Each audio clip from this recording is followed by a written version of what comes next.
جمیل صاحب ذرا یہ فرمائیے گا، عسکری قیادت نے بھی اجلاس میں بریفنگ کے دوران کہا کہ افغان مسئلے پر بھی ہمیں جو ہے وہ نیوٹرل رہنا چاہتے ہیں ہم، اور اس میں جو ہے ہم کسی ایک گروپ کی طرف ہمیں نہیں جانا چاہیے، جبکہ افغان عوام جس کو چاہے منتخب کرے، ہم وہاں گھسنا نہیں چاہتے، اور پارلیمان بھی فیصلہ کریں گے اس حوالے سے کہ ہمیں کیا کرنا ہے۔ آپ کیا سمجھتے ہیں نیوٹرل رہ پائیں گے؟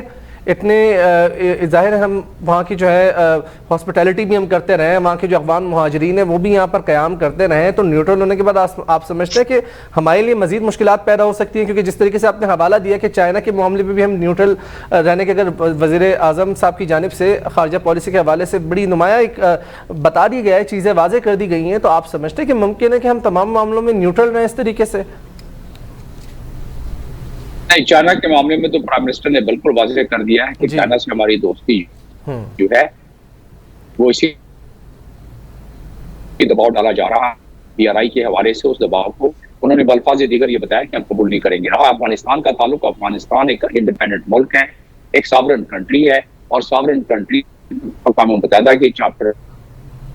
جی اچھا ڈاکٹر صاحب، جاتے جاتے آخری سوال، کمزور معیشت ہے ہماری اور وہ ظاہر ہے سب کے سامنے ہے، اس کمزور معیشت کے ساتھ اور امریکہ کے بغیر اس جدید دور میں آپ سمجھتے ہیں کہ سروائیو کر پائے گا پاکستان؟ جی یہ مشکلات تو یقیناً بڑی ہوں گی۔ جہاں تک سروائیول کا تعلق ہے، پاکستان ایک بہت ریزیلینٹ ملک ہے، سروائیو تو کر جائے گا، اور یہاں کے لوگ بھی بڑی کٹھن قسم کی اپنی زندگی گزار سکتے ہیں تو اس کٹھن زندگی کے لیے۔ لیکن مجھے امید ہے ایران والا حال تو نہیں ہوگا پاکستان کا بھی؟ یا ہمارے لیڈران ساتھ لے کے چلیں جی سر، ایران کی طرح حال تو نہیں ہوگا پاکستان کا؟ آپ کی آواز بالکل سر، ایران والا حال تو نہیں ہوگا پاکستان کا؟ اور ایران والا دیکھیں سینکشن کے لیے تو حال تو خیر ایران کے پاس تیل ہے، ان کا حال اتنا بدحال نہیں ہو سکتا۔ ہمارے پاس اگر جس طرح کے سینکشن وغیرہ لگ گئی، حالانکہ وہ دور کی بات ہے، لیکن بہرحال تیاری ہماری ہونی چاہیے، تیاری ہماری ہونی چاہیے۔ بہت بہت شکریہ سابق سفیر ڈاکٹر جمیل احمد صاحب ہمارے ساتھ موجود تھے، آپ نے وقت دیا۔ ناظرین، یہاں پر وقت ہوا جاتا ہے ہیڈ لائن نیوز کا، چلتے ہیں ہیڈ لائن کی طرف، بریک کے بعد دوبارہ حاضر ہوں گے، دیکھتے رہیے الگ خبر۔